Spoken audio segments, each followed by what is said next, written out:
ভক্ত ভাই হ্যাঁ আজকে কামাই আছে এই রাস্তা যা কত মানুষ হবো না কামাই আছে আজকে আসলে ঠিক করে বেশি না হচ্ছে না জীবনে আমি পারিনি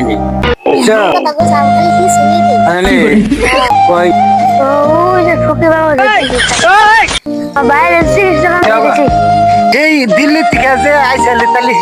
সেনে একবার বাইরে ফেলাই সুখ আমার কিছু না ওর ভাবি যে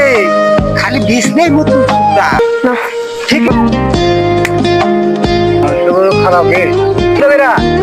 দাদা লাগাছি ওই কেমনে করে সরম করে আমার জন্য সরম করে সরম করে এখন কই কেমনে করে হেরে তো কইতে পারতেছি না ইয়া করছি না শালার মাগিতে খালি বিছনে মুতে একবারে তো সুখ একবার বিছনাকে যে আমি বাইছাও উঠি একবার আমি বাইছাও উঠি